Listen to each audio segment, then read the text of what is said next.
Chapter 11. Love the Lord your God, and keep his requirements, his decrees, his laws, and his commands always.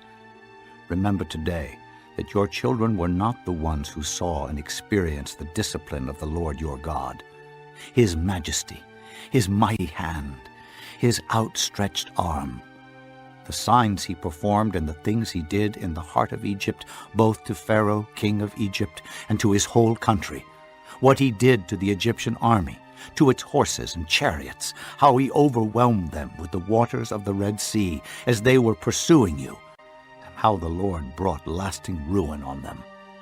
It was not your children who saw what he did for you in the desert until you arrived at this place, and what he did to Dathan and Abiram, sons of Eliab the Reubenite, when the earth opened its mouth right in the middle of all Israel and swallowed them up with their households, their tents, and every living thing that belonged to them. But it was your own eyes that saw all these great things the Lord has done. Observe, therefore, all the commands I am giving you today, so that you may have the strength to go in and take over the land that you are crossing the Jordan to possess, and so that you may live long in the land that the Lord swore to your forefathers to give to them and their descendants, a land flowing with milk and honey. The land you are entering to take over is not like the land of Egypt, from which you have come, where you planted your seed and irrigated it by foot as in a vegetable garden. But the land you are crossing the Jordan to take possession of is a land of mountains and valleys that drinks rain from heaven. It is a land the Lord your God cares for. The eyes of the Lord your God are continually on it, from the beginning of the year to its end. So if you faithfully obey the commands I am giving you today, to love the Lord your God and to serve him with all your heart and with all your soul, then I will send rain on your land in its season, both autumn and spring rains, so that you may gather in your grain, new wine and oil. I will provide grass in the fields for your cattle, and you will eat and be satisfied. Be careful, or you will be enticed to turn away and worship other gods and bow down to them. Then the Lord's anger will burn against you, and he will shut the heavens so that it will not rain, and the ground will yield no produce, and you will soon perish from the good land the Lord is giving you. Fix these words of mine in your hearts and minds. Tie them as symbols on your hands, and bind them on your foreheads. Teach them to your children, talking about them when you sit at home and when you walk along the road, when you lie down and when you get up. Write them on the doorframes of your houses and on your gates, so that your days and the days of your children may be many in the land that the Lord swore to give your forefathers, as many as the days that the heavens are above the earth. If you carefully observe all these commands I am giving you to follow, to love the Lord your God, to walk in all his ways, and to hold fast to him, then the Lord will drive out all these nations before you, and you will dispossess nations larger and stronger than you. Every place where you set your foot will be yours. Your territory will extend from the desert to Lebanon, and from the Euphrates River to the western sea. No man will be able to stand against you. The Lord your God, as he promised you, will put the terror and fear of you on the whole land wherever you go. See, I am setting before you today a blessing and a curse. The blessing, if you obey the commands of the Lord your God that I am giving you today. The curse, if you disobey the commands of the Lord your God, and turn from the way that I command you today by following other gods, which you have not known. When the Lord your God has brought you into the land you are entering to possess, you are to proclaim on Mount Gerizim the blessings, and on Mount Ebal the curses. As you know, these mountains are across the Jordan, west of the road toward the setting sun, near the great trees of Morah, in the territory of those Canaanites living in the Arabah, in the vicinity of Gilgal. You are about to cross the Jordan to enter and take possession of the land the Lord your God is giving you, when you have taken it over and are living there. Be sure that you obey all the decrees and laws I am setting before you today. Chapter 12.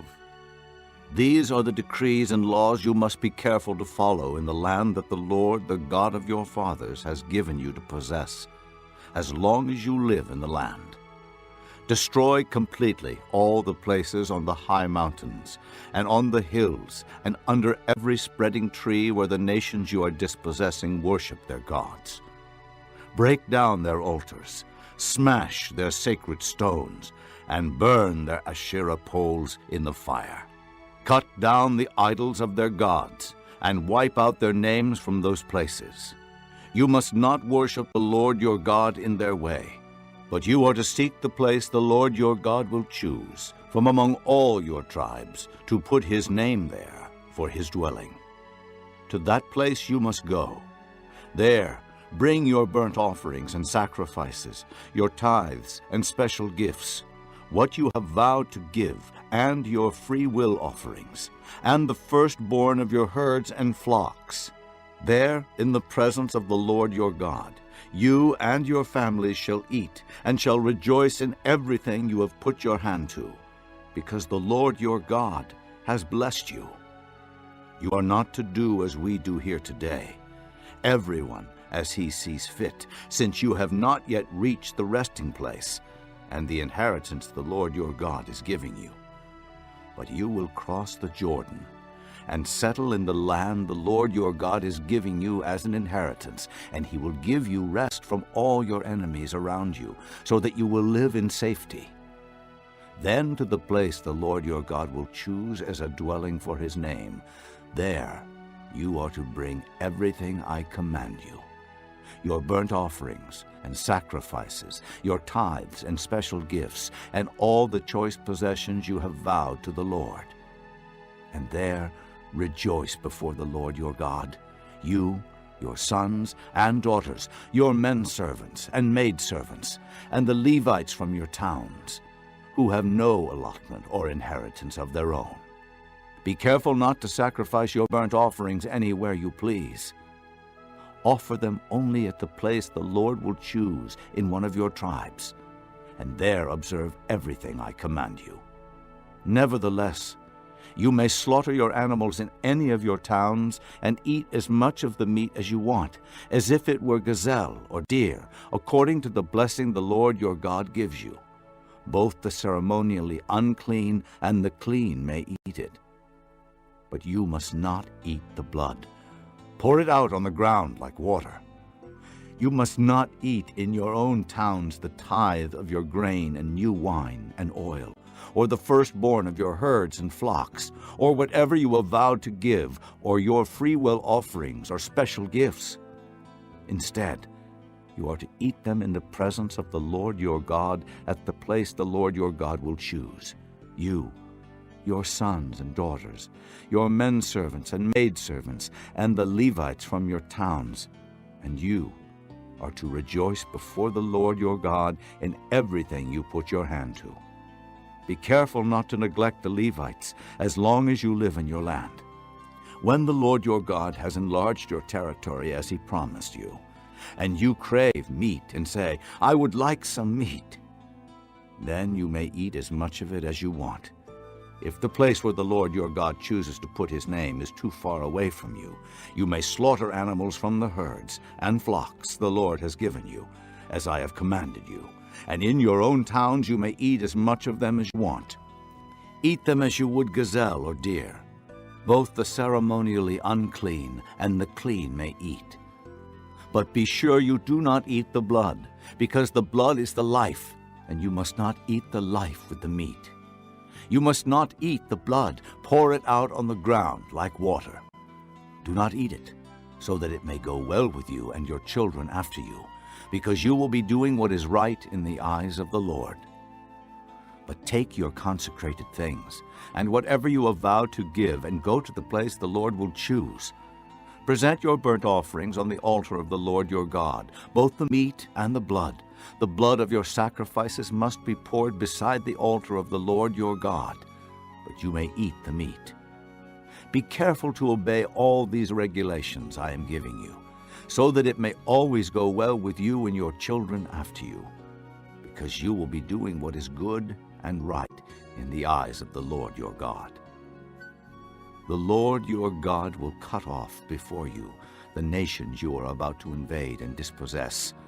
But when you have driven them out and settled in their land, and after they have been destroyed before you, be careful not to be ensnared by inquiring about their gods, saying, "How do these nations serve their gods? We will do the same." You must not worship the Lord your God in their way, because in worshiping their gods, they do all kinds of detestable things the Lord hates. They even burn their sons and daughters in the fire as sacrifices to their gods. See that you do all I command you. Do not add to it or take away from it. Chapter 13. If a prophet or one who foretells by dreams appears among you and announces to you a miraculous sign or wonder, and if the sign or wonder of which he has spoken takes place, and he says, "Let us follow other gods, gods you have not known, and let us worship them," you must not listen to the words of that prophet or dreamer. The Lord your God is testing you to find out whether you love him with all your heart and with all your soul. It is the Lord your God you must follow, and him you must revere. Keep his commands and obey him. Serve him and hold fast to him.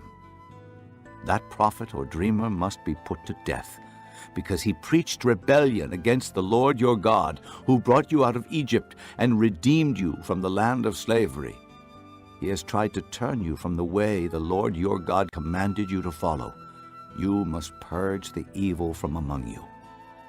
If your very own brother, or your son or daughter, or the wife you love, or your closest friend secretly entices you, saying, "Let us go and worship other gods," gods that neither you nor your fathers have known, gods of the peoples around you, whether near or far, from one end of the land to the other, do not yield to him or listen to him. Show him no pity. Do not spare him or shield him. You must certainly put him to death.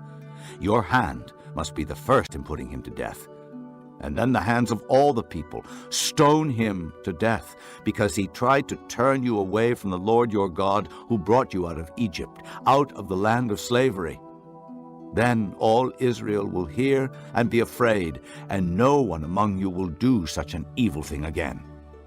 If you hear it said about one of the towns the Lord your God is giving you to live in, that wicked men have arisen among you and have led the people of their town astray, saying, "Let us go and worship other gods," gods you have not known, then you must inquire, probe, and investigate it thoroughly. And if it is true, and it has been proved that this detestable thing has been done among you, you must certainly put to the sword all who live in that town. Destroy it completely, both its people and its livestock. Gather all the plunder of the town into the middle of the public square, and completely burn the town and all its plunder as a whole burnt offering to the Lord your God. It is to remain a ruin forever, never to be rebuilt. None of those condemned things shall be found in your hands, so that the Lord will turn from his fierce anger. He will show you mercy, have compassion on you, and increase your numbers, as he promised on oath to your forefathers, because you obey the Lord your God, keeping all his commands that I am giving you today, and doing what is right in his eyes.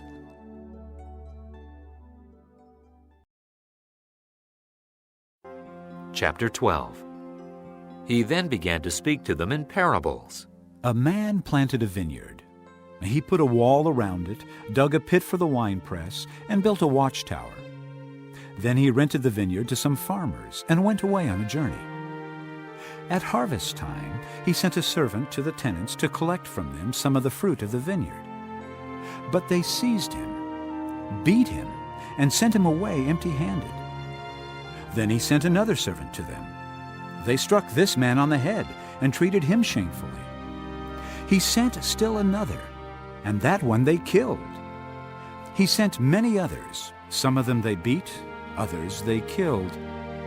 He had one left to send, a son whom he loved. He sent him last of all, saying, They will respect my son. But the tenants said to one another, This is the heir.